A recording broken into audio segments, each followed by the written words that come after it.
हुआ। नमस्कार प्रिय छात्रों, आज हम कक्षा 11वीं के अंतर्गत रासायनिक ऊष्मागतिकी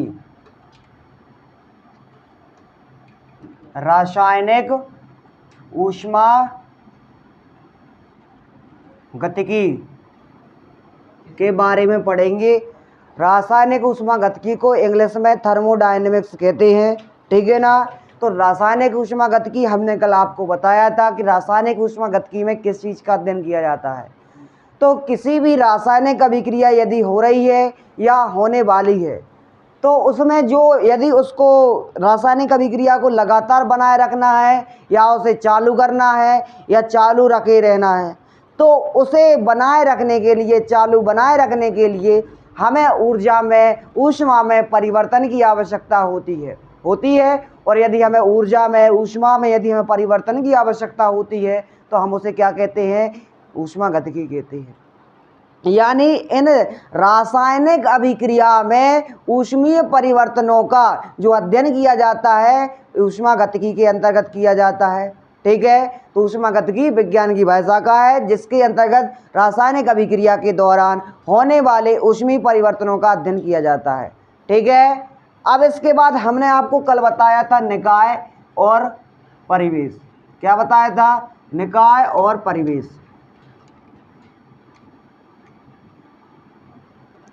तो आप सभी को हमने बताया था कि निकाय क्या है। तो हमने एक चीज़ बताई थी, निकाय एक ऐसी व्यवस्था है या एक ऐसी जगह है या ऐसी कोई वस्तु हो सकती है या ब्रह्मांड का कोई छोटा से छोटा भाग हो सकता है जो कि हमारे प्रायोगिक तथा सैद्धांतिक तथ्यों की पुष्टि के लिए उपयोग में लाया जाता है, ठीक है ना। तो अपने जो सिद्धांतिक, जैसे यदि हमें किसी चीज़ की खोज करनी है, किसी चीज़ में यदि हमें प्रयोग करना है तो हम जिन उपकरणों का, जिन यंत्रों का उपयोग करते हैं या उपयोग में हिस्सेदारी लेते हैं तो हम उन्हें क्या कह सकते हैं? क्या कह सकते हैं? निकाय कह सकते हैं। निकाय को हमने बताया था इंग्लिश में सिस्टम कहते हैं और निकाय के हमने 3 प्रकार बताए थे। यदि आपको यह पता हो कि निकाय के 3 प्रकार होते हैं, पहला होता है बंद निकाय, दूसरा होता है खुला निकाय और तीसरा होता है विलगित निकाय। तो आपको यह बताया गया था कि खुला निकाय किसे कहते हैं, बंद निकाय किसे कहते हैं और विलगित निकाय किसे कहते हैं। तो बंद निकाय किसे कहते हैं? इसको इंग्लिश में क्लोज सिस्टम कहते हैं। क्या कहते हैं? Close system. और इसे खुले निकाय को क्या कहते हैं? Open system. और विलगित निकाय को क्या कहते हैं? Isolated system. क्या कहते हैं? आइसोलेटेड। अब सुने, हमने आपको कल क्या बताया था खुले निकाय में? इसमें ऊर्जा तथा द्रव का आदान प्रदान हो सकता है। खुले निकाय में क्या होता है? ऊर्जा प्लस ऊर्जा का क्या होता है? ऊर्जा व द्रव का आदान प्रदान होता है कि नहीं होता है? ऊर्जा तथा द्रव का आदान प्रदान होता है। जैसे हमने एक आपको खुला बीकर दे दिया, उसमें हमने चाय डाल दी, इसमें क्या होता है कि वह ठंडी भी हो जाती है, अर्थात ऊष्मा में परिवर्तन भी हो जाता है। यदि हम उसको उल्टा करते हैं तो उसका द्रव भी गिर जाता है। इतने बात समझ में आई कि नहीं आई? तो इसमें क्या होता है? इसमें परिवेश और निकाय के मध्य ऊर्जा तथा द्रव का आदान प्रदान हो जाता है, हो जाएगा। इसमें बंद निकाय में ऊर्जा का तो आदान प्रदान होता है लेकिन द्रव का आदान प्रदान नहीं होता है। जैसे हमने एक बोतल के अंदर, स्टील की बोतल के अंदर यदि हमने चाय को भर दिया तो चाय की जो ऊष्मा है वो बाहर तो या ठंडी तो हो जाएगी उसमें, उसकी ऊष्मा, लेकिन उसका द्रव बाहर नहीं निकलेगा। इसका अर्थ क्या हो गया? यह एक क्लोज सिस्टम है। इतनी बात समझ में आई? और इसके बाद विलगित निकाय। विलगित निकाय में हमने जैसे एक थर्मस की बोतल ली, उसमें क्या होता है? ना तो ऊर्जा और ना ही द्रव का क्या होता है? आदान प्रदान होता है। किसके मध्य? परिवेश और निकाय के मध्य, ठीक है ना। तो इसे आइसोलेटेड सिस्टम कहते हैं। इसमें थर्मस जो होती है, थर्मस की बोतल में ना तो उसकी चाय बाहर जा सकती है, ना ही उसकी क्या हो सकती है? ठंडी हो सकती है। तो आप इसको क्या कह सकते हैं? Isolated system. तो हमने इतना आपको कल पढ़ा दिया था। इसके बाद हम आपको क्या पढ़ाने वाले थे? परिवेश। तो परिवेश क्या कहलाता है? तो हमने ये भी पढ़ा चुके थे कि परिवेश क्या होता है? जो सिस्टम होता है, ठीक है, सिस्टम के चारों ओर का बाह्य क्षेत्र या बाह्य एरिया, ठीक है ना, जो निकाय को क्या करता है? प्रभावित करता है, चाहे वो कोई भी चीज़ हो, ठीक है ना। तो वह क्या कहलाती है, परिवेश। आप लोग पहले सीधे बैठे सब लोग और लाइन बना के बैठे हैं, ऐसा पढ़ना नहीं पड़ता है, सुन रहे, अब सुने। तो हमने क्या बताया, परिवेश। यदि आपको, जैसे यदि आप ये बुक रखी है, यदि बुक स्टेबल है तो चारों तरफ से, चाहे वो चंद्रमा हो, चाहे शुक्र हो, चाहे मंगल हो, इसको प्रभावित कर रहा है कि नहीं कर रहा है, बताइए। क्योंकि यहाँ पे गुरुत्वाकर्षण बल लग रहा है। तो कोई भी वस्तु, सबसे पहली बात, प्रभाव के लिए एक तो उत्तरदायी होती है, पहली बात तो गुरुत्वाकर्षण बल। होगा कि नहीं होगा, जब तो वो स्टेबल बनी है। नहीं तो यदि गुरुत्वाकर्षण बल यदि इसका ज़्यादा होता, यदि ये इसको ज़्यादा खींचती, ठीक है ना, तो या इसकी ओर आकर्षित हो जाती, ठीक है ना। तो उसमें वायु का भी दबाव है, ठीक है ना, वायु प्रेशर हो रहा, जल का दबाव है, जल वाष्प का दबाव है, आर्द्रता का दबाव है, ठीक है। और वायुमंडलीय बहुत सारी प्रक्रिया, अर्थात बहुत सारी एटमॉस्फेरिक एक्टिविटीज़ का भी इसमें प्रभाव होता है, ठीक है ना। तो इसमें क्या होता है कि ये क्या करता है, ये निकाय को क्या करते हैं, जैसे यदि आपने सुना हो सामान्य ताप दाब की परिस्थिति में यदि हम एक बीकर को लेते हैं, तो इसमें बीकर तो हो गया निकाय, लेकिन जो सामान्य ताप दाब की परिस्थिति है जी, उसका क्या हो गया, परिवेश हो गया कि नहीं हो गया। और जैसे हमने आपको यह बताया था कि यदि बीकर में यदि हमने जल डाल दिया, यदि हमने बीकर में क्या डाल दिया, जल डाल दिया, तो जल क्या हो जाएगा, निकाय हो जाएगा, और जो बीकर हो जाएगा परिवेश। बताइए, समझ में आया। अब इसके आगे हम लोग बढ़ते हैं।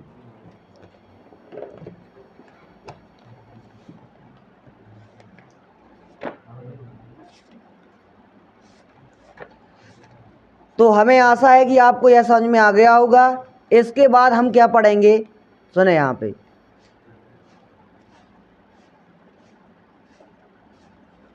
ठीक है। जैसे यदि हम आपको बता दें, तो हमने आपको निकाय और अब आपको क्या बता दिए हैं, क्या बता दिए हैं, ठीक है ना। तो अब हम आपको क्या बताएंगे, सुने।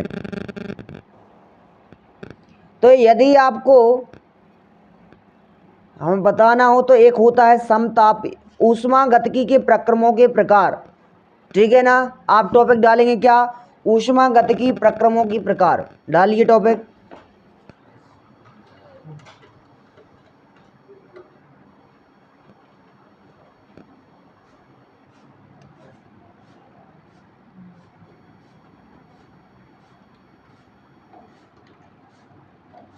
ऊष्मागतिकी प्रक्रमों के प्रकार,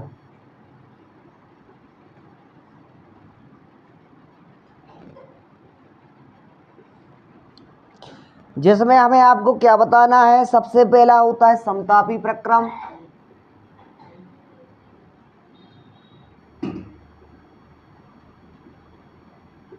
दूसरा होता है रुद्धोष्म प्रक्रम,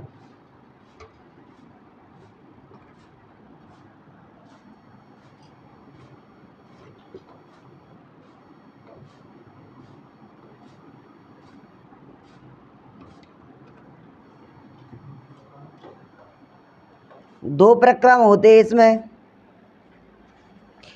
पेपर में परिभाषित करने के लिए आपको आता है, दो नहीं होते, 5 होते हैं। सबसे पहला आपका ये हो गया, दूसरा ये हो गया, तीसरा क्या होगा, समदाबी प्रक्रम,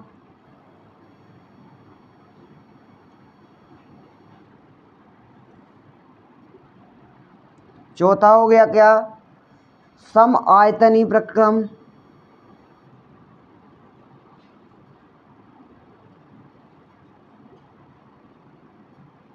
और पांचवा हो गया क्या, चक्रीय प्रक्रम।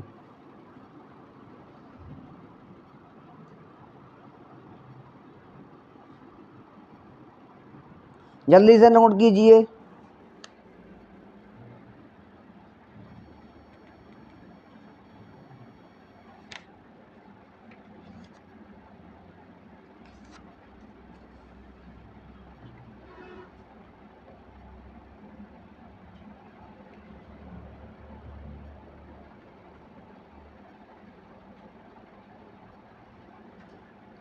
अब हम आपको आगे बताएं,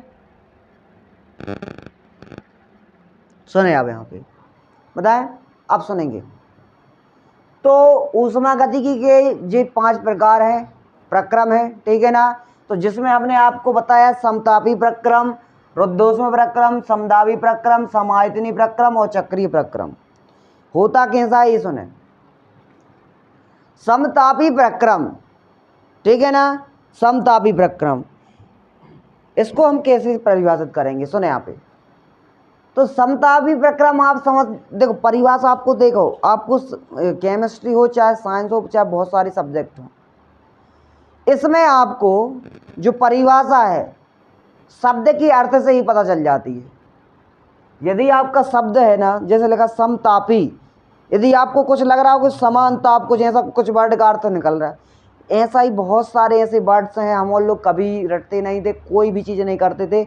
हमें केवल यदि आपको वर्ड आपको पता है तो उसी का अर्थ से आप उसका परिभाषा बना सकते हैं। पेपर में तो कभी कभी ऐसा शब्द आ जाते थे कि जो सर ने नहीं पढ़ाए होते, लेकिन आपको उसका अर्थ निकाल दे बनना चाहिए, मन से बना दो, समास विग्रह मत करना उसका बस। अब सुने करना क्या है, समतापी प्रक्रम कैसे परिभाषित करेंगे। तो यदि आपकी कोई रासायनिक अभिक्रिया हो रही है, हो रही, तो यदि पूरी रासायनिक अभिक्रिया कंप्लीट हो गई है और आपके जो रासायनिक अभिक्रिया हो रही है आपका तापमान एक समान बना रह रहा है, कैसे, आपकी जो क्रिया हो रही है तो आपका जैसे कहते नहीं है वो दूध का दही से बदलना, कौन सा हुआ है, दूध का दही में बदल, कौन सी है, रासायनिक है। तो कब बताओ का कहूँ मैं, तुमने सूर्य को प्रकाश डाल दो का, ताप डाल दो का, तापमान उतना ही रहे कि नहीं रहे। कहने का अर्थ तापमान तो वही रहेगा, रासायनिक अभिक्रिया हो रही है, तो यह कौन सा समतापी प्रक्रम कहलाएगा कि पूरी रासायनिक अभिक्रिया में ताप एक समान रह रहा है, रह रहा कि नहीं रह रहा। तो देखो अब प्रक्रम अर्थात होता है अभिक्रिया या प्रक्रिया, और ऊष्मागतिकी के अंतर्गत, तो ऊष्मागतिकी के अंतर्गत ऐसी प्रक्रम या ऐसी अभिक्रिया जिसमें अभिक्रिया के दौरान तापमान एक समान बना रहता है, समतापी प्रक्रम कहलाता है। अब उनका वो मेम्बर लिखवाएं का भैया कि समतापी प्रक्रम ऐसा ऐसा होता है, नहीं ऐसा नहीं लिखवाना। अपन को डायरेक्ट यह पता होना चाहिए कि पूरी यदि हमारी अभिक्रिया हो जाती है तो हमारा पूरा तापमान एक समान होना चाहिए। अर्थात अभिक्रिया के पहले, अर्थात T1 तापमान, अभिक्रिया के पहले का तापमान और अभिक्रिया के बाद का तापमान आपका 0 होना चाहिए। जब तो उसका जैसे यदि आपका पहले का तापमान 5 डिग्री सेल्सियस रहा और यदि आपका बाद का भी तापमान एक समान रहा तो इसका अर्थ क्या हो गया, 0। यहाँ पर T1 पहले का तापमान, T2 दूसरे का तापमान, और जब इसमें यदि आपने परिवर्तन निकाला dt, इसे 0 ने कराया, इसका अर्थ क्या हुआ, तापमान एक समान हो गया। डी का अर्थ होता है डेल्टा, इसका अर्थ होता है परिवर्तन, परिवर्तन ज्ञात किया जाता है, ठीक है ना। एक डेल्टा भी होता है, एक डेल भी होता है और एक और होता है, ठीक है। अब सुने, तो कहने का अर्थ है कि यदि आपका तापमान अभिक्रिया के पहले यदि 5 डिग्री सेल्सियस था और अभिक्रिया के बाद भी यदि 5 डिग्री सेल्सियस है तो यहाँ पर तापमान एक समान बना रह गया, और यदि तापमान एक समान बना रह गया तो यह एक समतापी प्रक्रम होगा। किसी को दिक्कत है क्या, तो समतापी प्रक्रम किसे कहेंगे, आप लोग खुद परिभाषा लिखेंगे। सुने लिख लीजिए अपनी परिभाषा जल्दी से, या नहीं कोई परिभाषा नहीं लिखे, घर पे जाके सब लोग परिभाषा लिखेंगे। यहाँ पे सुने, हम आपको नहीं बताएंगे। अब सुने रुद्धोष्म प्रक्रम किसे कहेंगे, हाँ यहाँ पे नहीं लिखना है आपको, परिभाषा सुन लीजिए। अब इसके आगे होगा रुद्धोष्म प्रक्रम। यहाँ पर देखो, यहाँ पर आपको ताप तो दिख रहा है, अर्थात ताप समान है। और रुद्धोष्म प्रक्रम में क्या होगा, रुद्धोष्म प्रक्रम में होगी ऊष्मा, क्या होगी, ऊष्मा। जैसे यहाँ पे ताप लग रहा था और यहाँ पे क्या होगी, बिल्कुल आपको डिक्टो परिभाषा लिखनी है। कैसा लिखना है कि ऐसा प्रक्रम जिसमें ऊष्मा में परिवर्तन नहीं होता है, ऐसे प्रक्रम को क्या कहते हैं। जैसे यदि हम आपको बता दें, जैसे जंग लगना, जंग में क्या आप किसी को क्या आगी देते, क्या गरम करा देगा, तो आपको बिना गर्म किए यह प्रक्रम हो सकता है। कहने का अर्थ होता है कि ऐसा प्रक्रम वह कोई भी प्रक्रम हो सकता है, वह कोई भी प्रक्रिया हो सकती है जिसमें ऊष्मीय ऊष्मा में परिवर्तन ना हो। तो ऐसा प्रक्रम जिसमें अभिक्रिया के पहले और अभिक्रिया के बाद क्या रहे, ऊष्मीय परिवर्तन शून्य रहे। ठीक है ना। तो जैसे यदि हम आपको बता दें ऊष्मीय परिवर्तन कब शून्य होगा, जैसे यदि हम ऊष्मा को Q से दर्शाएं, कैसे, Q से, तो मान लो यदि पहले की ऊष्मा क्या हो गई Q1 और दूसरे की हो गई Q2, तो इसका जो होगा मान लो 0 हो गया। तो यहाँ पर डेल dQ बराबर 0। dQ को अर्थ क्या हो गया, ऊष्मा में परिवर्तन कितना हो गया, 0, अर्थात अभिक्रिया के पूरा समान हो गया। कुछ समझ में आया। जैसे हमने बोला कि यहाँ पर सभी हाइट के विद्यार्थी बैठे हैं और यदि हमें उनका अंतर निकालना तो 0 आना चाहिए, तो हमने पहले को और किसी और को पकड़ लिया तो उसका 0 आ गया। इसका अर्थ हुआ समान उसका विद्यार्थी बैठे हैं। कुछ समझ में आया कि नहीं आया। इसी प्रकार आपको रुद्धोष्म प्रक्रम हो गए, समतापी प्रक्रम हो गए। आपको पता है परिभाषा याद क्या करनी है। समतापी का अर्थ होता है ताप, और ताप का अर्थ समान ताप। बस इतनी यदि आपको याद है तो पूरी परिभाषा बना सकते। ऊष्मा, अब यहाँ पे समदाबी लिखा है तो कौन बताएगा इसकी परिभाषा।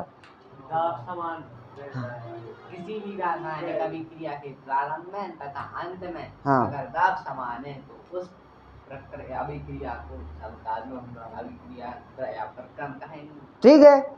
अब सुने तो इसको, अब देखो दाब है, दाब को P से दर्शाते हैं, तो P1 माइनस P2। अब देखो आपको जब ऐसा लिखेंगे समदाबी प्रक्रम तो लिखना कैसा है, जैसे आपने लिखा समदाबी प्रक्रम तो आपने इसकी परिभाषा तो लिख लीजिए, कुछ भी आपने बता दी।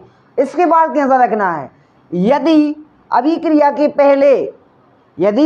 के पहले का दाब P1 है और यदि अभिक्रिया के बाद का दाब P2 है, तब यदि क्या होता है, समान दाब होता है। यदि समदाबी प्रक्रम होता है तो P1 माइनस P2 बराबर 0, अर्थात DP बराबर 0। क्वेश्चन आप जोड़ भी सकते, कोई दिक्कत नहीं। अब सुने तो आपको ये समझ में आया समदाबी। अब आपको सम आयतनी भी आ गया होगा, जिसमें आयतन समान होता है। ठीक है। अब आपको चक्री समझाएंगे, आयतन में आप V का उपयोग करेंगे, ठीक है ना, dV। अब आगे सुने, इसके बाद आपका होगा चक्रीय प्रक्रम। क्या होगा, अब सुने इसमें क्या होता है, अंततः आपकी मूल अवस्था में आ जाता है। चक्रीय प्रक्रम में ऊर्जा का कोई परिवर्तन नहीं होता, अर्थात इसमें एनर्जी होती। चक्रीय प्रक्रम में क्या होती है, इसमें ऊष्मा होती है, इसमें क्या होती है, एनर्जी अर्थात ऊर्जा होती। तो इसमें ऊर्जा में क्या होता है, परिवर्तन नहीं होता है। अर्थात ऐसी प्रक्रम जिसमें पूरी ऊर्जा में परिवर्तन नहीं होता क्या कहलाता है, चक्रीय प्रक्रम। कुछ समझ में आया। आप लोग इसके बारे में लिख लीजिए, 5 मिनट का टाइम दे रहे हैं, जो कुछ भी लिखना है आपको पता है लिखना क्या है। आपको समायतनी, समतापीय, ताप लिख देना है। यहाँ पे आपको बस घर पे जान के इसको डिटेलिंग परिभाषा लिखनी है। ठीक है, कर लोगे, जल्दी से लिख लीजिए जो कुछ लिखना है। और अब आपको एक इम्पोर्टेंट सेगमेंट बताएंगे जो आपके पेपर में बिल्कुल फंसने ही वाला है। कल आप लोग स्याही ले आएंगे, नहीं तो आगे का कार्यक्रम नहीं बनेगा।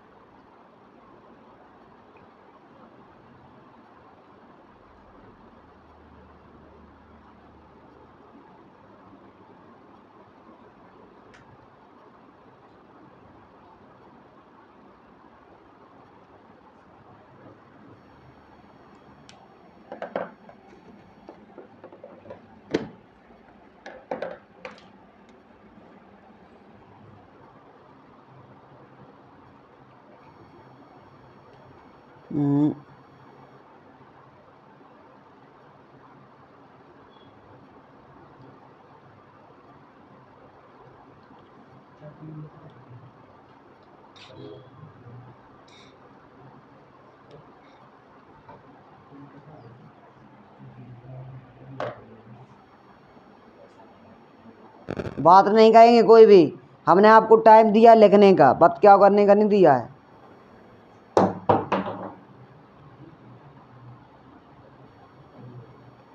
जल्दी से हो गया क्या।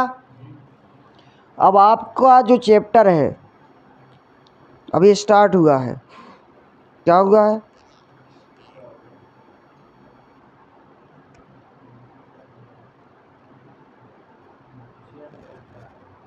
पहली बात लगना चाहिए कि तुम हवा के थे पड़खों का है, समझ रहे बात को। यदि आप दूसरे को रिप्रेजेंट कर रहे हो ना दूसरे के सामने, तो समझ जाओ कि हम यहाँ खड़े होते, समझ रहे, हमारी बेइज्जती हो रही है अगर तुम पे नहीं बन रहा हो तो समझ में आ रहा हो कि नहीं आ रहा हो? तो आपके लाने पढ़ने हैं, नहीं तो केमिस्ट्री में ऐसा कि हम तो कह रहे हैं आप भली कोई विषय में 0 ले आओ, ठीक है, लेकिन आपको केमिस्ट्री में अच्छे नंबर लाने हैं। जब तो व्यक्ति चीन है, पहले यार तुम्हारा नाम नहीं बन रहा, पहले यार तो क्या पढ़ कौन कहते रहा जी, को समझ में आ रहा हो कि नहीं आ रहा हो? हमने आपसे कोई पैसे नहीं लिए, इसका अर्थ ये नहीं कि आप हम आते हो पैसा नहीं लाए तो हमने क्या कर दो, हमने वही तरीके को दो। हमारे लाने कुछ नहीं जाने, आपके लाने का हमारा नाम बहुत चाहिए, समझ रहे बात को समझ में आई कि नहीं आई? कि आपके लाने नंबर खींचने हैं ताकि आपके स्कूल में नाम हो कि दादा मुझे पढ़खों तो ठीक है, आपको पहली बात आपको ओहदा नहीं बढ़ रहा, आपको नंबर नहीं जाने का। इसके बाद हम आपको उत्क्रमणीय और अनुत्क्रमणीय प्रक्रम पढ़ाएंगे। क्या पढ़ाएंगे? उत्क्रमणीय, पेपर में आने वाले बहुत इंपॉर्टेंट क्वेश्चन। उत्क्रमणीय लिख लीजिए जल्दी से, उत्क्रमणीय तथा अनुत्क्रमणीय प्रक्रम, ठीक है, जल्दी से टॉपिक डालिए।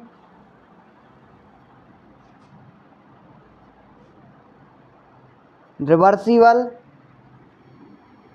यार, reversible and non reversible process, जल्दी से सुनो।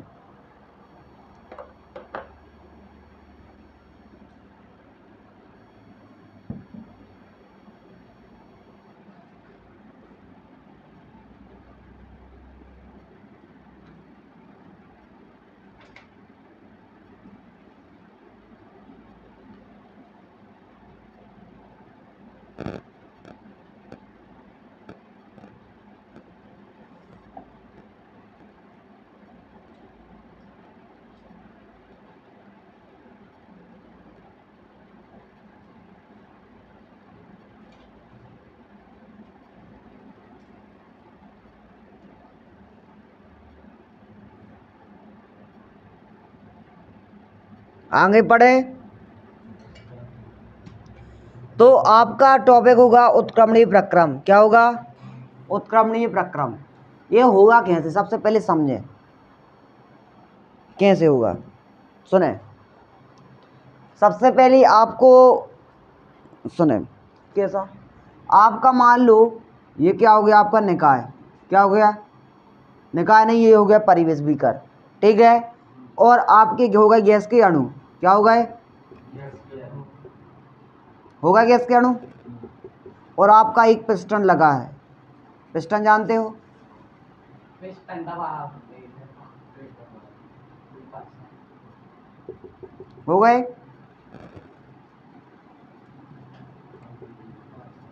ठीक है, ये इसको क्या नीचे दबाव दे रहा है, ठीक है। अब सुने, आपको एक चीज पता होना चाहिए, जो इस पे दबाव डल रहा है इसको कहते हैं विपरीतकारी बल।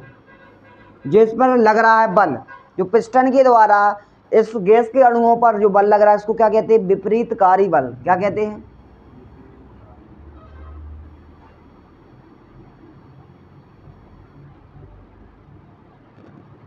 ठीक है, अब सुने, अब जो गैस के अणु भी पिस्टन पे कुछ बल लगा रहे होंगे जब, तो ठीक है ना, तो इसको क्या कहते हैं, संचलनकारी बल। क्या, सबसे पहले आप समझिए, ठीक है ना,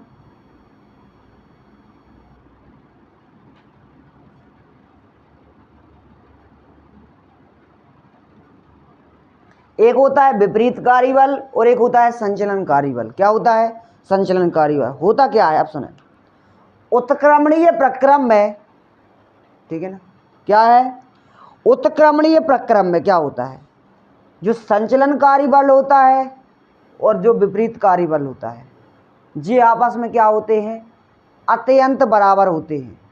मतलब बराबर भी नहीं होते और कभी बराबर हो नहीं सकते, ठीक है ना, अत्यंत बराबर हो सकते हैं।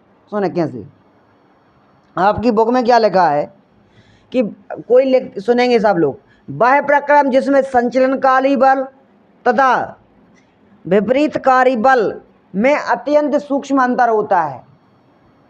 एक इतने बल लगा रहा हो, एक इतने, मतलब बहुत ही कम अंतर रहते हैं दो ही के बलों में, ठीक है। तो बताइए, जिसका बल ज़्यादा होगा उस तरफ पिस्टन ज़्यादा मूव करेगा। जैसे यदि विपरीतकारी बल इस तरफ ज़्यादा है, ऐसा विपरीतकारी बल ज़्यादा है तो पिस्टन नीचे दबेगा, और यदि संचलनकारी बल है तो पिस्टन ऊपर उठेगा। कुछ समझ में आ रहा कि नहीं आ रहा? यदि इनमें अंतर कम है तो क्या होगा, इसमें क्या होगा कि जो भी प्रक्रम होगा वो बहुत धीमी धीमी गति से होगा। बताइए, यदि जैसा विपरीतकारी जो बल होता है, यदि विपरीतकारी बल यदि ज़्यादा होगा तो पिस्टन नीचे की ओर आएगा, और यदि विपरीतकारी बल कम होगा तो पिस्टन ऊपर की ओर आएगा। और ऐसे संचलनकारी बल, यदि संचलनकारी बल ज़्यादा है तो पिस्टन कहाँ की ओर जाएगा, ऊपर की ओर, और कम है तो कहाँ पे आएगा, नीचे की ओर आएगा। यदि इन दोनों में अंतर कम है तो जो पिस्टन का खिसकने का तरीका है वो धीमा होगा कि नहीं होगा। यदि संचलनकारी बल हो ही भी ना तो पिस्टन एकदम से नीचे आ जाएगा। लेकिन यदि दोनों में अंतर समान है, लगभग समान है, तो जो आपका पिस्टन है बहुत धीमी धीमी गति से नीचे आएगा कि नहीं आएगा, आएगा।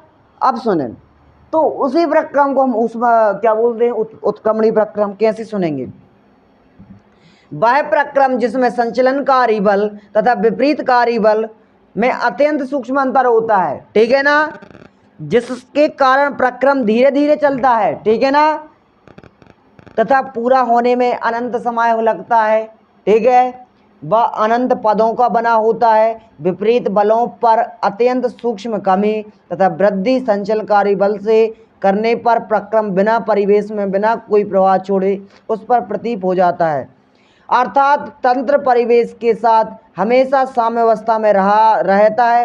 अर्थात कहने का अर्थ होता है निकाय बर हमेशा यहीं पर बना रहता है, कहने का अर्थ, ठीक है, क्योंकि यहाँ पर जो बाहर का क्या बोल सकते हैं परिवेश है और यहाँ का जो निकाय है आपस में साम्यावस्था में आ जाते हैं। साम्यावस्था का अर्थ होता है दोनों तरफ एक समान हो जाना, ठीक है ना। यदि दोनों तरफ एक समान हो जाएंगे तो वो कहाँ हिलेंगे ही नहीं, ठीक है ना।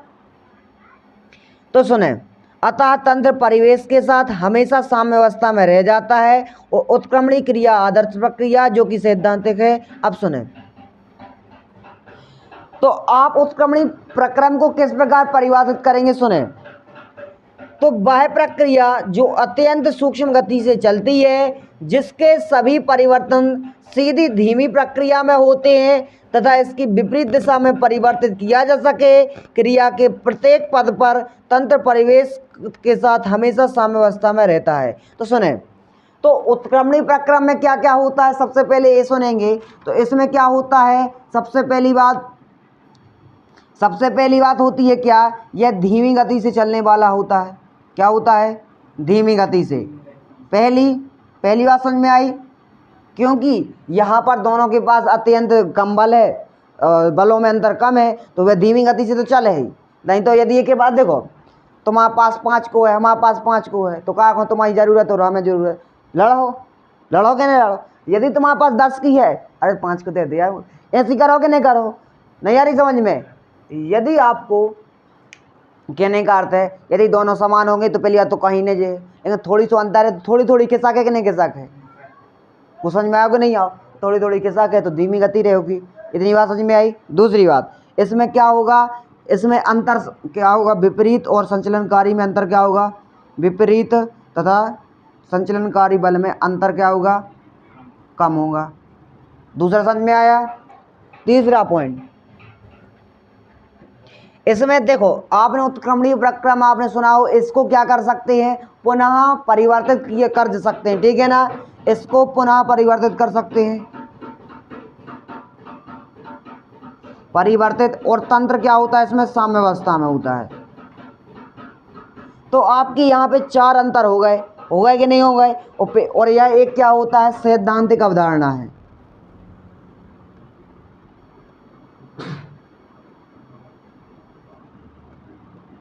सैद्धांतिक अवधारणा।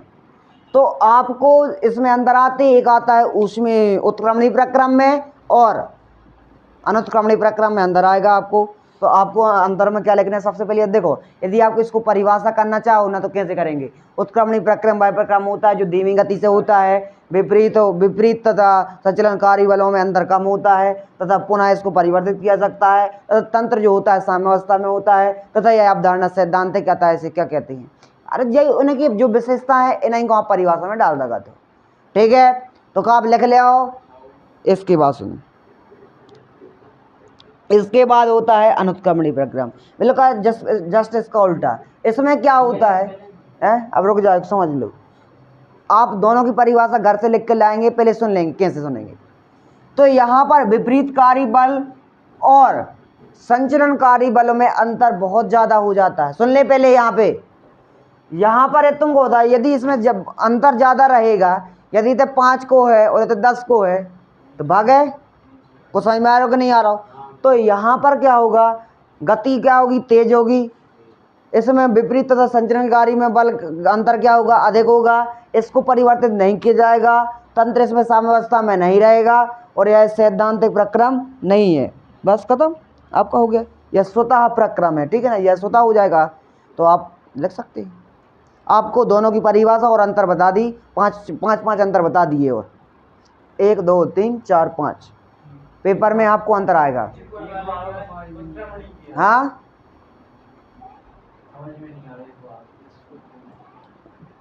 बंद कर दें।